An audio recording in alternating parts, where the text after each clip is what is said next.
Oy veloy nei boy ki bechol vatachnu oy veloy nei boy ki bechol vatachnu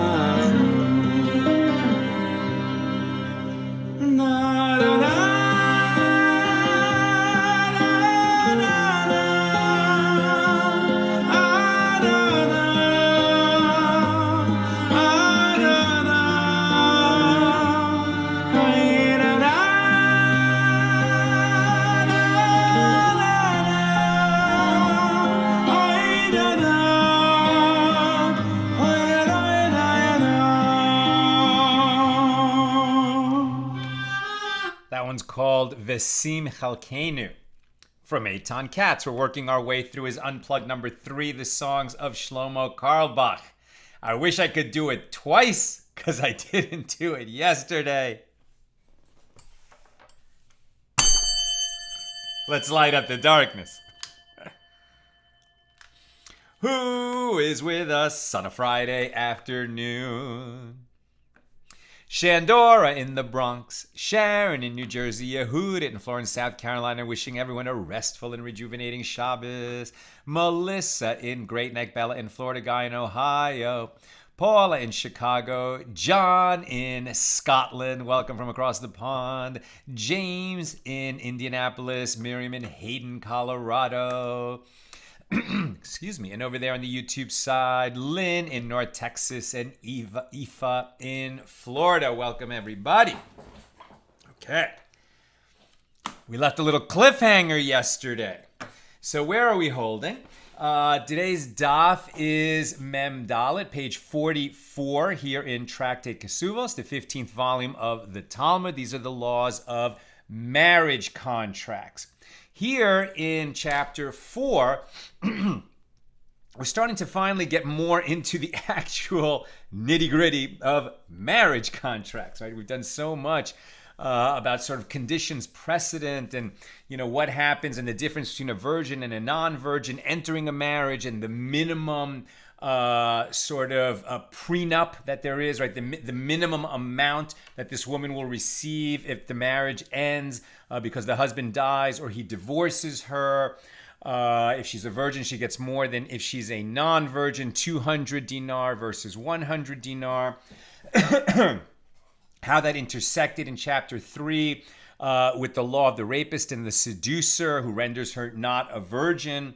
And so he pays a fine, which is distinct from damages. Here in chapter 4, we've started to talk about, okay, well, if, for example, there was a rape or a seduction and the money became due, the Torah says that the fine is paid if this happens when she is a young woman, a nara, meaning more than a minor, less than an adult, still living in her father's house. And then if those conditions aren't met, the rapist and the seducer both have to pay damages for humiliation, for degradation, the rapist also for pain, but the fine would not be applicable. What if it was applicable? What if a fine was due and damages were due, and so they were due to be paid to the father, but the father died? Do they go to her? Do they go to the heirs? Many payments which are due to a man, let's say, and he dies before he receives them, so the right to those payments would pass down to his heirs, right? If he has sons who inherit him. But the specific case of the young woman who was raped, we saw that the sages sort of found a rationale within the law that those payments might be due to her father, but if he dies, they go to her and not to her older brothers who might have inherited. Okay, and there were certain nuances of that. And then yesterday, at the end of the day, we got to this question about, now that we're talking about payments coming due and who receives the payments, what about who guarantees the payments, right? So we looked at the marriage contract itself, and we saw that a woman who gets married possibly from the time she's betrothed, definitely from the time that she's actually married, has this absolute right, in the case of the end of that marriage, divorce or widowhood, to that payment of the marriage contract. The marriage contract includes other terms as well. We're going to get to that later in this chapter, rights and obligations within the marriage. But it also has this provision that when the marriage ends, she gets a settlement, right? Because, a woman, especially in that very patriarchal society, without, maybe now her father is gone, and her husband was supporting her, and then he's gone, what's going to happen to her? She has to get like this minimum amount of money, which is anywhere from 6 to 12 months of living expenses, so that she can, get resettled somewhere in the world. And she has an absolute right to that money.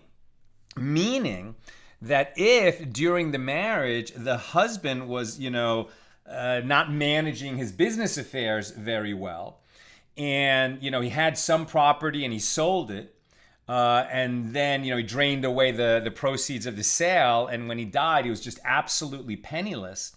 But at the time that they got married, he had enough property from which that could be sold or could be somehow liquidated in order to pay off that marriage contract, let's say of 200 dinars.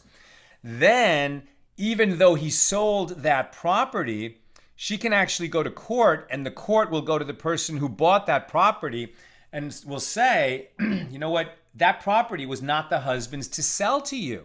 There was a lien on it in favor of his bride, in favor of his wife. You can't sell something that's not yours, and that property was not his to sell. And so yesterday we were looking at, well, from when does this lien on the husband's property kick in? Is it from betrothal? Is it from the time of marriage? What if this happens when she's a minor, but at the time of the end of the marriage, she's an adult? Questions like that. But at the very end of the day, we came to a very specific question.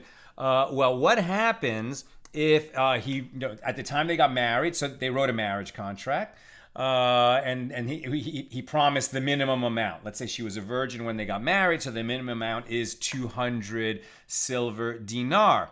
And then a little later in their marriage, so, his business was going well, he loves his wife, and so he wrote a new marriage contract, a new ketuba, saying that that minimum settlement is not enough for her. He wants to take better care of her, so he's going to write a larger amount. And let's say that one was for 300 dinar.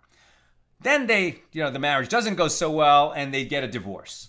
So now, what is she entitled to? The original marriage contract was for 200 dinar. They wrote another one later for 300 dinar. Is she entitled to 500 dinar? Is she entitled to take it from property? If this guy liquidated all his property, is it from property that was only in existence at the time of the second contract? Or can she take, proceed? Can she look to property that he owned before he wrote the second contract in order to settle the second contract? These are the kinds of questions we're on now. We picked this up at the bottom of page 43b. Let me restate this case that we're talking about so it makes perfect sense.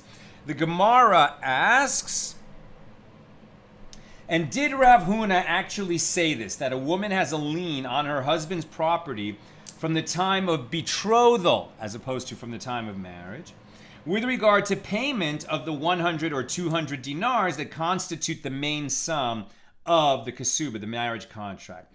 But wasn't it stated that Amoraim, right? Tanaim are rabbis of the Mishna earlier. Amoraim are rabbis of the Gemara later. So wasn't it stated that Amoraim discussed the case of a woman who produced against her husband upon their divorce 2 marriage contracts written at different times, one of 200 dinars and the other of 300? And Rav Huna said, since she can claim only one marriage contract, if she came to collect the first sum of 200 dinars, she can collect that amount even from property that her husband sold after the first point in time, meaning when he wrote the original contract, perhaps at the time of betrothal or certainly at the time of marriage.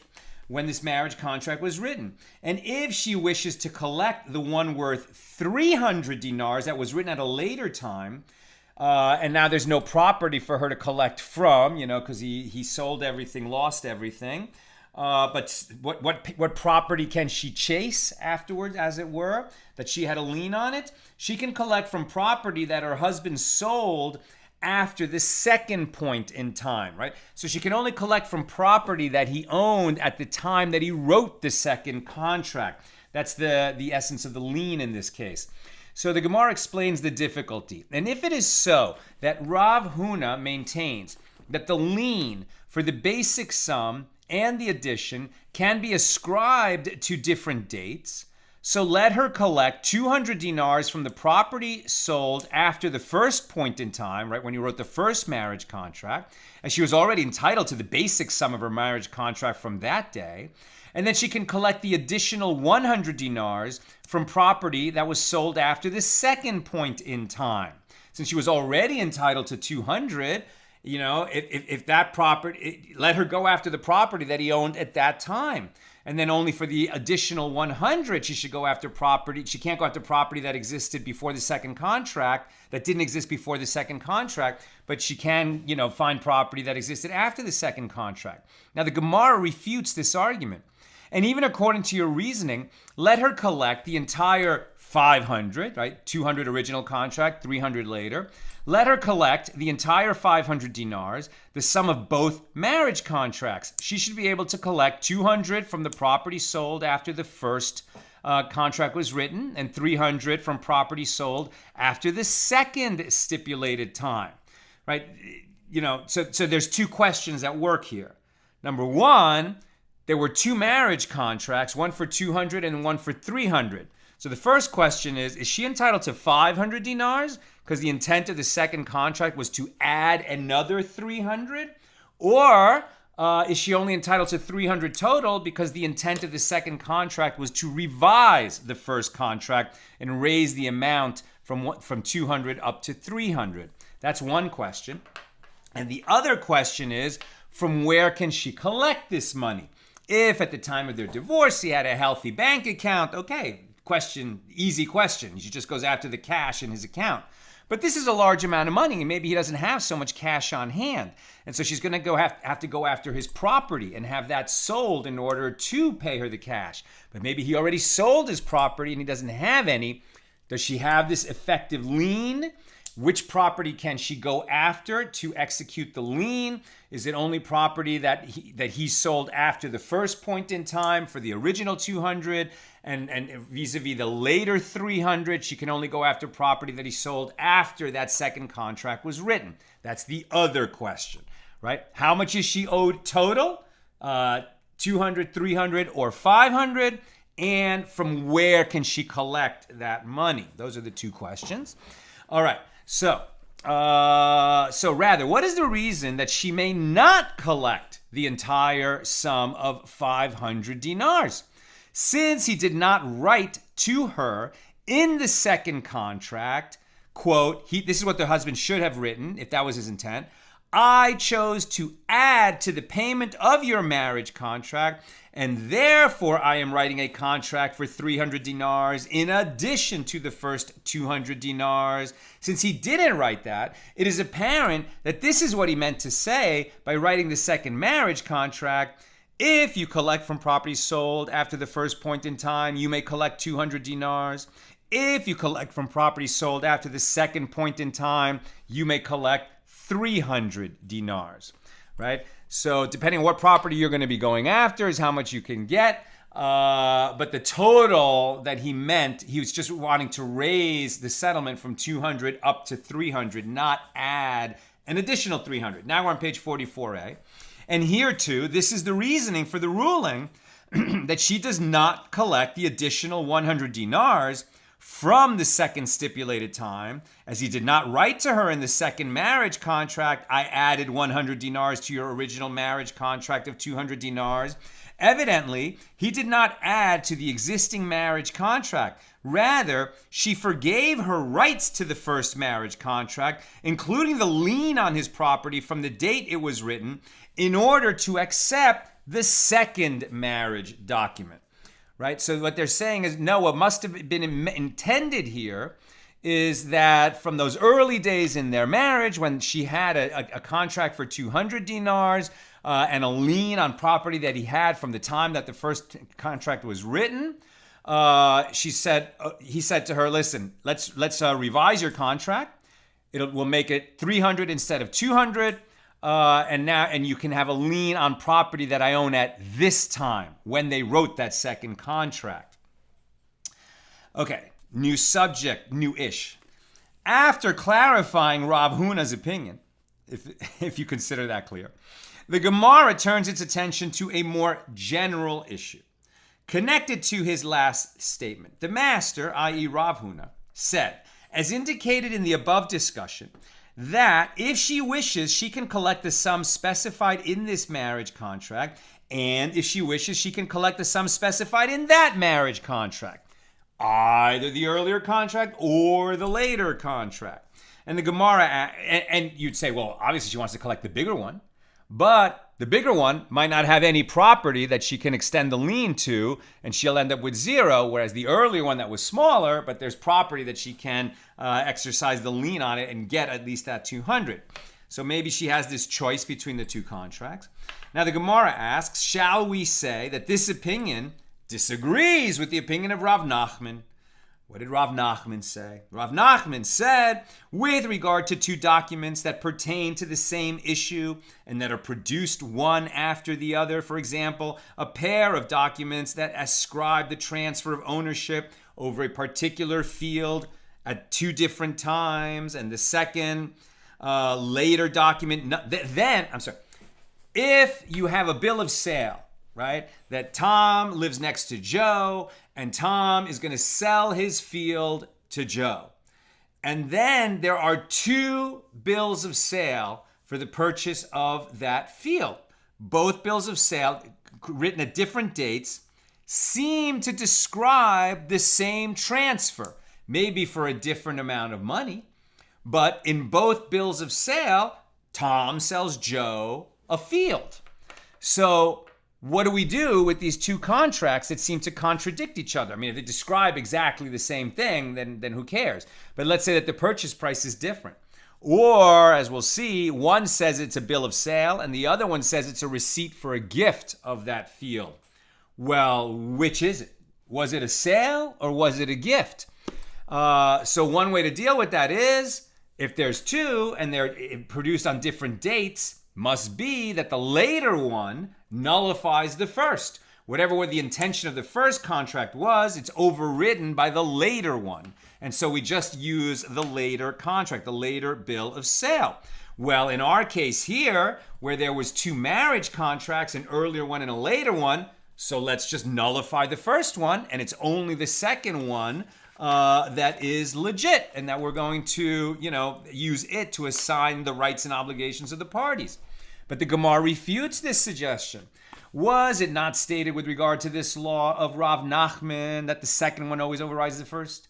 That Rav Papa said, and Rav Nachman concedes, that if he added so much as a palm tree in the second document, this shows that he wrote it as an addition, and therefore the second document does not cancel the first, but adds to its sum. Right, so if the second document describes that a little bit more land is being transferred, same price, same field, but now maybe and the wall which surrounds it, or and the palm tree which abuts that field, something like that. So now you would say, no, these two documents work together. The second one contains an amendment to the first, and we're to understand that the first one was not nullified, but that the second bill of sale came to amend the first and add, even just one tree to the purchase of that field. And likewise, here in the case of the two marriage contracts, here too, he added something for her, as the sum of money specified in the second marriage contract is larger than that specified in the first. So according to this reasoning, the lien that was created on his property that existed after the first contract, that's still in place. And the purpose of the second contract was just to say we're going to revise the amount from 200 to 300, but the lien on his property, that hasn't changed because that original contract is still in place. Now, since the Gemara has mentioned the statement of Rav Nachman, it discusses the matter itself. Rav Nachman said, with regard to two documents that are produced one after the other, the second nullifies the first. And Rav Papa said, and Rav Nachman concedes that if he added so much as a palm tree to the second document compared to the first, he wrote it as an addition, not to nullify the first and replace it, but to amend the first agreement. So the Gemara analyzes this law in detail. It is obvious that if the first document was a document of a sale, and the second stated that the same field was given as a gift, that the second document does not negate the first. Why? Because he wrote the additional document of a gift to improve the rights of the recipient due to the law of one whose field borders the field of his neighbor. Let's unpack that. The second document that was written says that the transfer of the field, Tom lives next to Joe, okay? Tom is going to sell his field. Now, Tom's field is abuts Joe's field, right? They have neighboring farms. Tom doesn't want to sell his field to Joe. He doesn't like Joe. Joe's been a nasty neighbor. They don't get along. Tom is fed up with Joe. He's not going to do Joe the favor of selling him his field that abuts Joe's field, even though that's very convenient to Joe. So Tom would rather sell the field to his nephew, Lot, right? Let's say.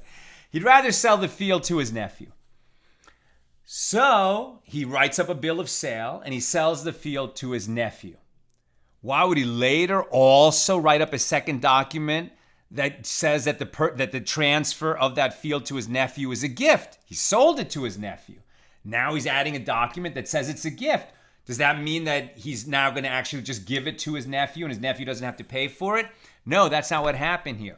The Torah has a law that if you're going to sell a field and your neighbor has an abutting field to your field, you have to give your neighbor the right of the first right of refusal, right? So whatever the market value of your field is, you have to give your neighbor an opportunity to purchase it for that price.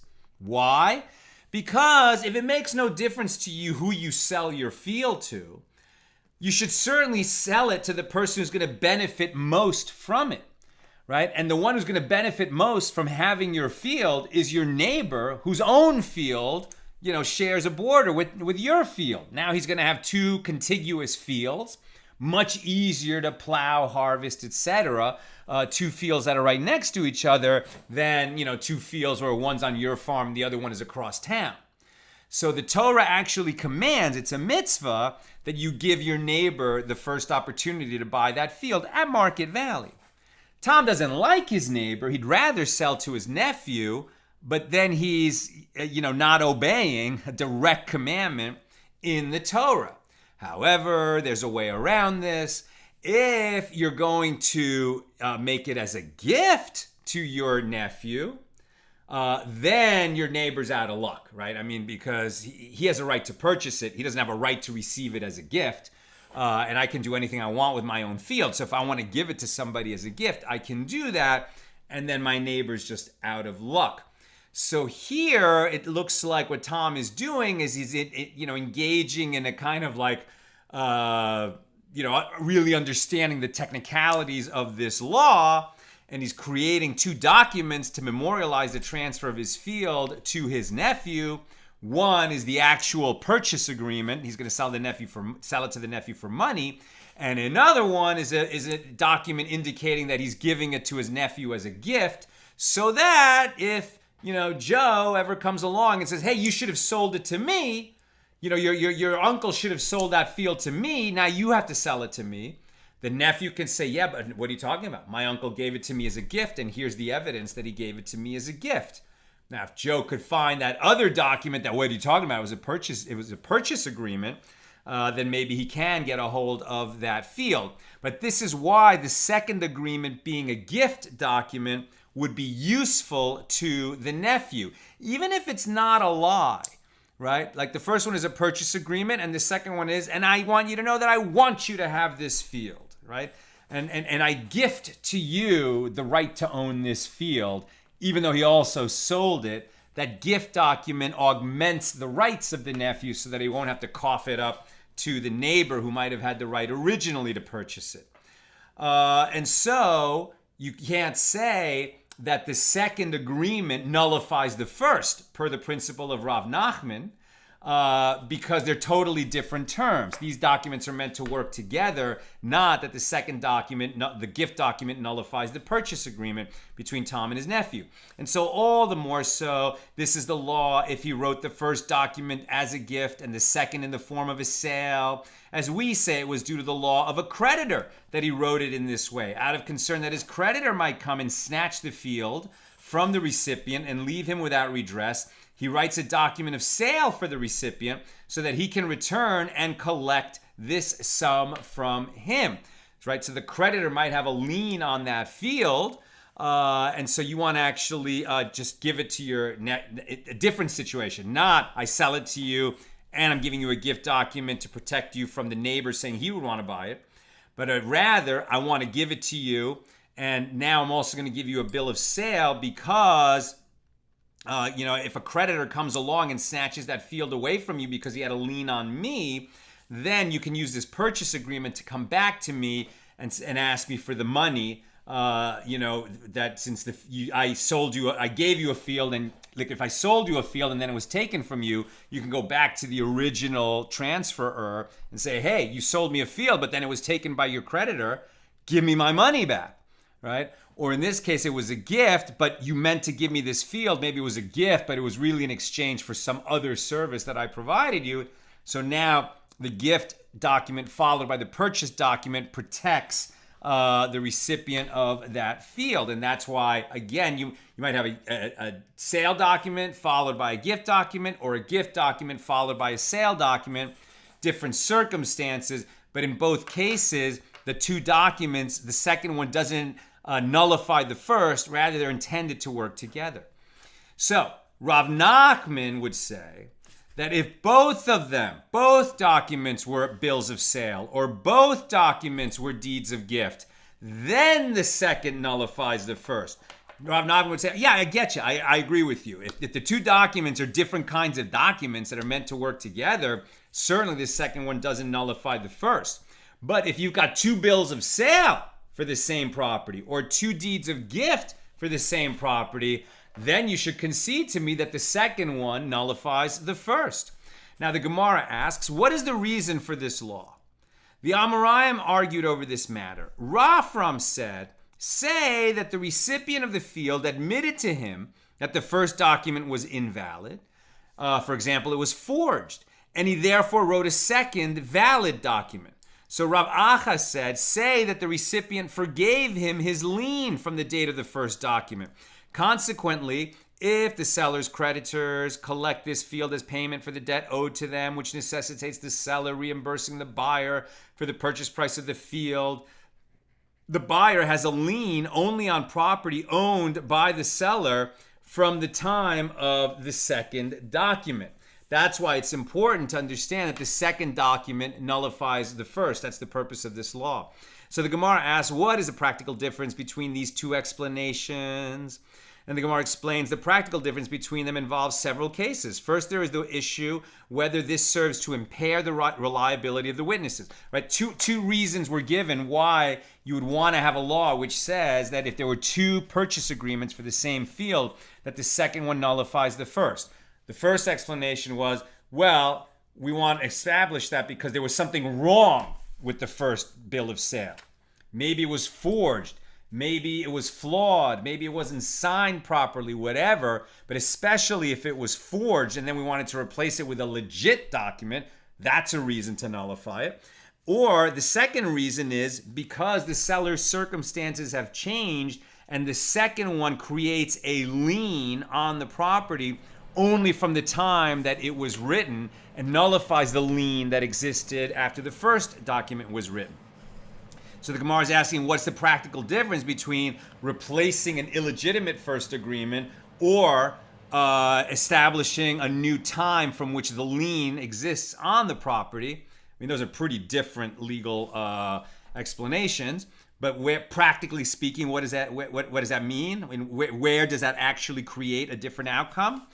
So the Gemara explains the first practical difference between them is like this. First, there's the issue whether this serves to impair the reliability of the witnesses, right? If it was because it was an illegitimate first document replaced by a legitimate second document, well, whoever was involved in that first purchase agreement, the one who wrote it, the seller perhaps, but also the witnesses who signed it, if now you're saying that actually that was a forged document, it was a legal document, some kind of illegitimate document, well, then everyone who was associated with it is going to have their reputation harmed. And there is also a difference with regard to paying for the produce of the property between the dates specified in the two documents. According to Rafram, the transfer of ownership did not take place at the date specified in the first document. Consequently, the recipient of the field must compensate the original owner for the field's produce that he consumed between the two dates. There wasn't actually a transfer when there was an illegitimate document. So if the guy was acting as the buyer from that time on, but it wasn't really a valid purchase, then whatever produce of the field he consumed, he actually owes to the person who was still the owner, who his ownership had not lapsed at that time. And also with regard to the land tax, who pays the property tax? If you're saying that the original document was an invalid document and the buyer who started living or using that field was paying the property tax, well, then the original seller, he needs to reimburse the one who thought he was the buyer but was not yet the buyer and who was paying the property tax. Now, the above discussion came in the wake of the dispute between Rav Huna and Rav Asi with regard to whether the lien on a husband's property to ensure payment of his wife's marriage contract applies from the time of betrothal or the time of marriage. Great, now we're back to our subject, right? That this is what this chapter is all about and why we're in this tractate about marriage contracts. So, the lien on the husband's property used to pay off the ketuba if there is a divorce or the husband dies. Does that lien exist from the time that the marriage contract was first written, which was for the betrothal, even though the wife didn't start living with her husband at that time, she was still living in her father's house, until they actually went under the wedding canopy, the chuppah, and got married, which is usually a year later in ancient times. So from when does the lien on the husband's property exist? From when the marriage contract is written or from when they actually get married? What legal conclusion was reached about this question? And the Gemara responds, come in here the following ruling, as Rav Yehuda said that Shmuel said in the name of Rabbi Elazar, the son of Rabbi Shimon, the lien on his property with regard to the 100 dinars or 200 dinars, the basic marriage contract, applies from the time of betrothal. And the lien with regard to the additional sum applies from the time of the marriage, right? So a virgin gets 200 dinars, a non-virgin gets 100 dinars. To get that part of the marriage contract, the lien on the husband's property begins as soon as it's written, at the time of betrothal. Any additional amounts that were added because she comes from a prominent family and this boy's not going to be able to marry her unless he promises a larger ketuba, but the lien on his property for those additional amounts beyond the kind of legally required amounts, minimum legal amounts, minimum legal requirement for the ketuba, anything beyond that, the lien on his property begins only from the time they actually are married.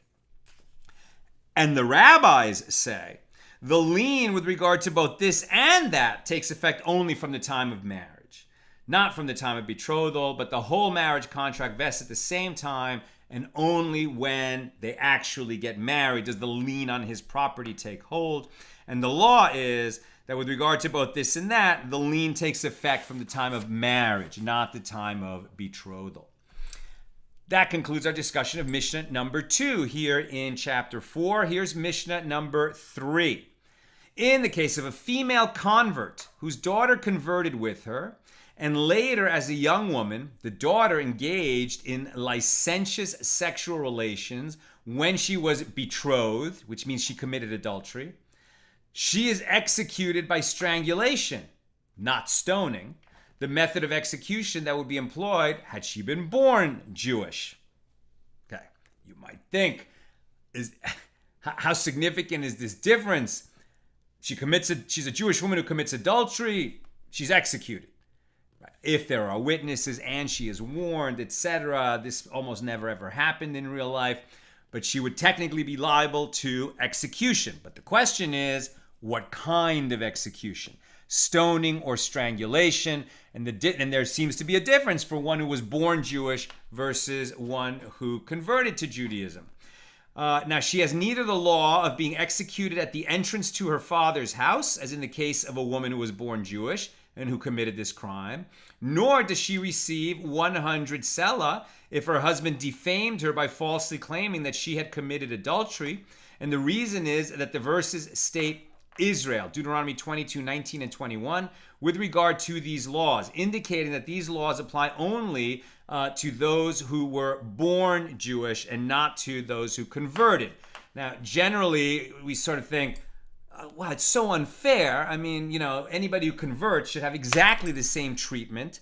Certainly, the general law is you are not allowed to talk to a convert about the fact that they were once not Jewish. It is prohibited by Torah law to speak to a convert and remind them that they were not always Jewish. Once they convert, they're Jewish like every other Jew. But there are a few little, laws that actually distinguish between born Jews and converted Jews.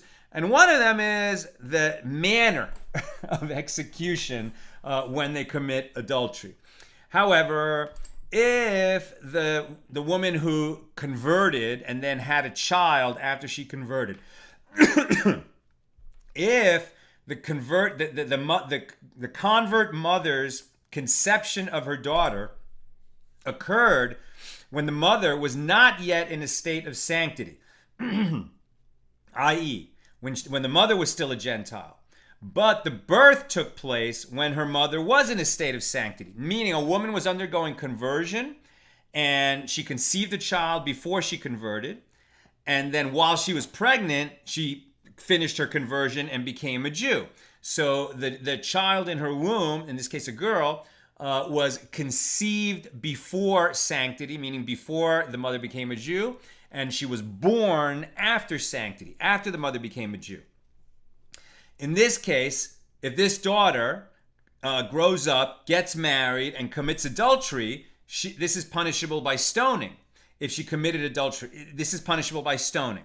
However, she has neither the law of being executed at the entrance of her father's house, nor the right to 100 selah if it turned out that her husband defamed her. If her conception and birth occurred when her mother was in a state of sanctity, then she is like a regular Jewish woman in all matters. It doesn't matter that her mother was a convert. She was both conceived and born to a Jewish mother, and so she's like any other Jew.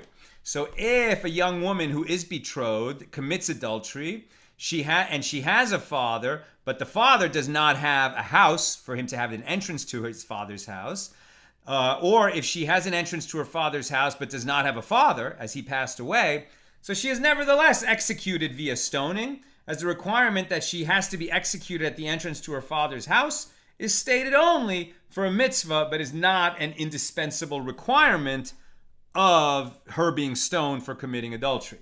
That's Mishnah number 3. Now let's go to the Gemara when we're on 44b.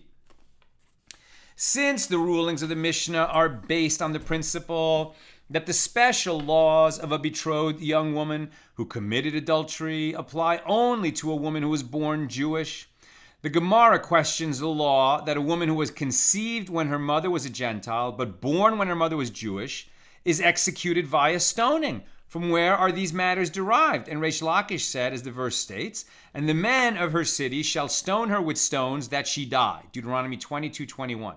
And the phrase, that she die, is superfluous, and it comes to include one whose conception occurred when her mother was not yet in a state of sanctity, but her birth took place when her mother was in a state of sanctity.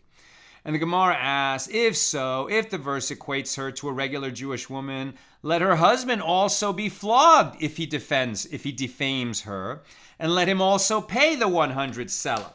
In other words, there's 3 laws that seem to be relevant here, and which make that this thing shall not be done in Israel. Right? The Torah happens to say, almost in passing, that a betrothed Jewish girl commits adultery, this shall not be tolerated in Israel, and therefore she has to be stoned to death. Or if a husband accuses his wife of being not a virgin on the day he marries her, but he's lying, then he can never divorce her, and he has to pay an additional fine. But again, this seems to be tied to that he defames a daughter of Israel, right? And so because it says of Israel in both of these cases, they're making this distinction between a girl who was born Jewish or converted to Judaism. If the latter, this law would seem to not apply to her. So where am I? And the Gemara asks, if so, if the verse equates her to a regular Jewish woman, let her husband also be flogged if he defames her, and let him also pay the 100 selah. And the Gemara answers that the verse states that she die, which indicates that she was included with regard to the death penalty, but not with regard to the fine. So the Gemara asks another question. Say that this verse comes to include only a girl whose conception and birth both occurred when her mother was in a state of sanctity. And so if she was conceived before her mother converted, maybe this doesn't apply to her at all. And the Gemara responds, that girl is a full-fledged Jewish woman, and there is no difference between her and any other Jewish woman. And the Gemara asks a question from the opposite perspective, and say that the verse comes to include even one whose conception and birth both occurred when her mother was not yet in a state of sanctity. And the Gemara answers, if so, the phrase in Israel, what purpose does it serve? This expression indicates that the law applies only to a woman who was born Jewish. Rabbi Yosef Bar Chanina said, the defamer, the husband who accuses his wife of being not a virgin on their wedding night, and it's a lie. Now, if he does this to a wife who is an orphan, right, so her father died, the defamer of an orphan girl is exempt, as it's stated in the verse, and they shall fine him 100 shekels of silver and give them to the father of the young woman, which excludes this one who does not have a father. Rabbi Yosef Bar Avin, and some say it was Rabbi Yosef Bar Zavida, raised an objection to this from the following Baraisa. The verse states with regard to a seduced young woman, if her father utterly refuse to give her to him, he shall pay money according to the dowry of virgins. The double phrase, utterly refuse, me'en yima'en, comes to include an orphan for the fine, i.e., if she does not have a father, and she herself refuses to marry her seducer, he must pay the fine. Doesn't matter that she doesn't have a father and that the father is mentioned in that Torah verse. And we know that because the Torah verse doubles the verb for refusing. Very often in the Bible, where it's translated as verily you shall do such and such, there's no verily in the Hebrew. It's that the verb for this do such and such, that you will vow a vow, right? Or you will indeed vow. And it's more like you vowing, right? The Hebrew just doubles the verb, kind of changes the syntax a little bit. We usually translate that as very much or verily or indeed. But what it means, that sages can actually use those double verbs to, find laws in the Torah. And so here, this girl who is defamed by her husband, and the husband would have to pay her father money for doing that defamation, but the father's dead, so he has to pay the girl. And this is the statement of Rabbi Yosef HaGalili, and this proves the fact that the girl who does not have a father, this does not exempt her seducer from paying the fine. Now, the Gemara states that Rabbi Yosef Bar Avin raised the objection, and he resolved it. Rabbi Yosef HaGalili refers to one who had intercourse with her and afterward was orphaned. Since she had a father when the incident occurred, he is obligated to pay her the fine. Rava said, in contrast to Rabbi Yosef Bar Chanina, that one who defames an orphan girl is obligated to pay the fine. And from where does he learn this? He learns this from the fact that Ami taught that the fine applies to one who defamed a virgin of Israel and does not apply to one who defamed a virgin who is a convert. So Rav elaborates, granted, if you say that in a case like this where a woman has no father with regard to a woman who was born a Jew, he is obligated to pay, and that is why it was necessary for the verse to exclude converts. Every convert is considered like an orphan, right? When a woman or a man converts to Judaism, legally speaking, they're considered orphans. Even if their parents are alive, the new Hebrew name, let's say this person gets named, Yaakov, right, Jacob. So he doesn't have Jewish parents, so his Hebrew name is going to be Yaakov ben Avraham, right? Or for a healing, Yaakov ben Sarah.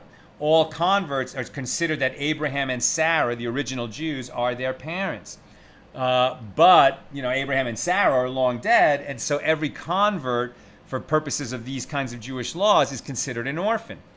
Every convert is considered like an orphan, as the familial connection with her parents is severed upon her conversion, and therefore it is as though she did not have a father. However, if you say that in a case like this involving a woman born as a Jew, that he is exempt, now if in a case involving a woman born as a Jew, he is exempt because she has no father, is it necessary to derive from a verse that converts are not entitled to the fine? The fact that there is such a derivation in the case of converts indicates that in the case of a Jewish-born orphan, the defamer must pay the fine. Now, Reish Lakish said, I'm almost done, so if you have questions or comments, get them in. Reish Lakish said, the defamer, this husband who defames his newlywed wife, the defamer of a minor girl, he is exempt, as it is stated in the law of the defamer that, and give them to the father of the young woman, the nara, right? A young woman is not a minor. A young woman is a girl who has hit puberty, and for about 6 months she's a, quote, young woman, and then she becomes an adult. So this is what happens when one defames his new bride, who is a young woman, a nara, right? So Reish Lakish said the defamer of a minor girl is exempt, because the law states, and give to the father of the na'ara, of the young woman. The word na'ara is written in full with the letter hey at the end, whereas elsewhere in the Torah it is written without the hey. And this indicates that in this verse, the verse was speaking of a female who has fully attained the status of a young woman, rather than a minor who has not attained that status. And Rav Acha bar Abba strongly objects to this. Is it correct that the reason is that it is written with regard to her na'ara in full with the hey at the end? But if that were not so, I would say that even a minor is included in the law. But isn't it written, but if this matter is true, that the tokens of virginity were not found in this young woman, then they shall bring out the young woman to the entrance of her father's house, and the men of her city shall stone her, because she engaged in adultery. And since a minor is not eligible for punishment, this verse evidently must be referring to a young woman, not a minor, and therefore there is no need for the aforementioned exposition. Rather, the verse should be understood like this. Here, where it is evident that the Torah is referring to a young woman, it writes na'ara with a hey, from which it may be inferred that whenever it is stated na'ara without a hey at the end, it indicates that the verse is referring even to a minor girl, and the term na'ara without a hey is referring to both a minor and a young woman, and excludes only an adult woman. And that concludes our daf, and tomorrow we'll be picking it up after Shabbat ends tomorrow night with page 45. We'll pick it up right at the bottom of 44b. Let's see if you have any questions or comments on what we learned today. On page 44. Ooh.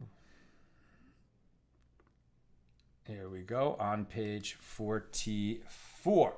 Bill Eldridge, would you want to use the ketuba to increase your wife's provision after death? Couldn't you leave her a provision in your will? Outstanding question. I think that would absolutely be a much better way to handle it. And it's interesting, the Talmud will speak about wills. Definitely, not today. It speaks about that.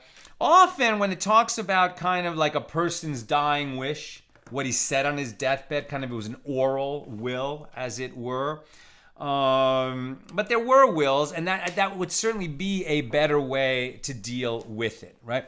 But if you're dealing with a situation where he didn't do that, but for whatever reason they wrote 2 ketubas, so what do you do with that situation? Yes, they should have had you advising them, but they didn't. They made a mistake, made it unclear, and then what do we do with that situation? Tom, What if Tom sells to Joe and then later to Mo? Now, I think what you may be asking me is, what if somebody owns a field and he sells it to Joe, right? And he gets the money. And then he fraudulently sells it again, like he sold the same piece of land twice. And now, wait a minute. Did we say that if there are two bills of sale on the same property, that the second bill of sale nullifies the first? In which case, the guy who thought he bought it is out of luck? But that would make no sense, right? Because at the time that he made the first bill of sale, he sold it. And when he later, fraudulently sold that piece of property again, he was not selling something that he had any right to sell. So I think that would be a situation where the second one does not nullify the first because it's different. And in fact, he had no right to sell the second in the second instance. I bet the sages could take that situation and make it much more nuanced and difficult. But that's not something we've encountered yet. Guy, what comprises property? Is it only real estate and buildings, or can it include personal property such as jewelry, cars, and boats, goods held for sale in business? How far is her reach to recover? Right, so for the purposes of our discussion today, you're asking what property can she go after? Can it be personal property? Can it be, rights to an income stream in some other business? I don't know. But what it would seem is that if she has an actual lien on his property, she could go after the choicest of his property. And there are other situations where a bill of sale, will end up stipulating, or the law is such that if you're going to go chase, money that is owed to you that you haven't received, you can only chase money that is associated with that specific property and not with the seller's other property. And those would be different situations. How does property change hands? How is it sold? How do you make a kinyan, right? Which is an act of acquisition. Kind of in modern times, if I say, hey, I'm going to sell you this glass, right? And then you give me the money, and I take the money, and then I put the glass down. So you would say, okay, well, you took the money. That's my glass. It's over, right? We made the sale. But under Jewish law, that's actually not true.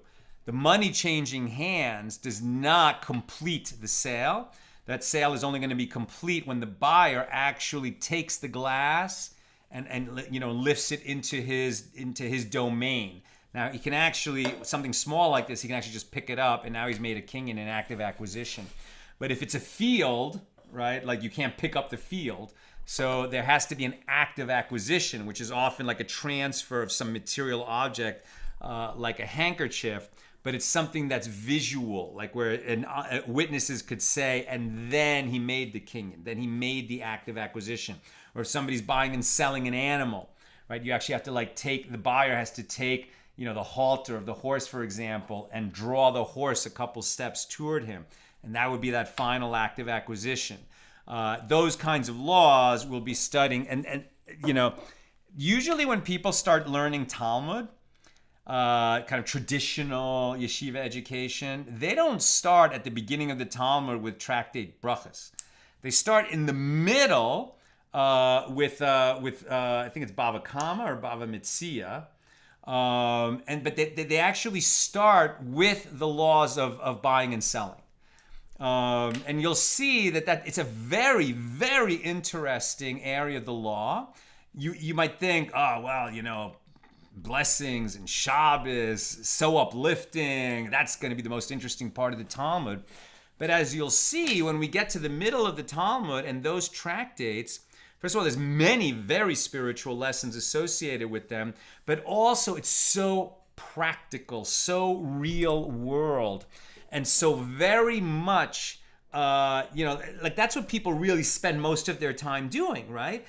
Even really religious people, it's very rare that they're, learning Torah all day or, praying in synagogue all day. Most people have a job.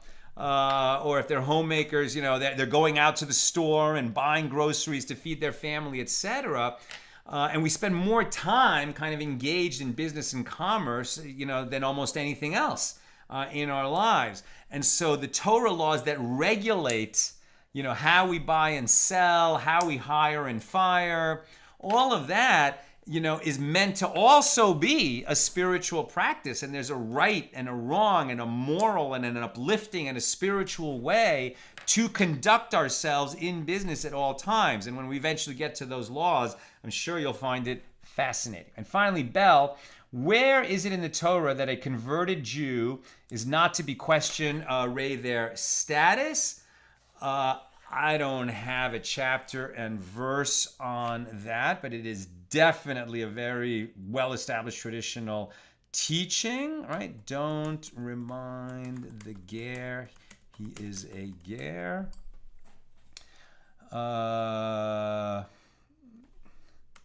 Convert. I don't think I'm going to find it this fast. I have to look it up elsewhere. But you can Google this. I'm just seeing Rambam and Shulchan Aruch, which Shulchan Aruch, the codification of Jewish law for us to live by, are of the view that the status of a ger is as a fact and only one who is... no, wait a minute. That's actually a different law. I'm not going to get it this fast.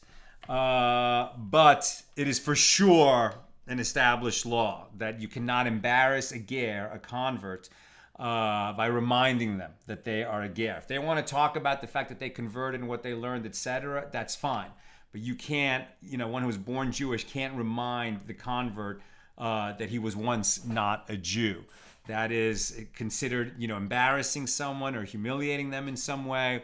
And we have elsewhere the teaching that you should rather jump into a fiery furnace than humiliate someone else publicly. Okay, my friends, that's what I've got for us today. With God's help, we'll be together again tomorrow night after Shabbat ends to do page 45 here in Tractate Kesubos. Good Shabbos.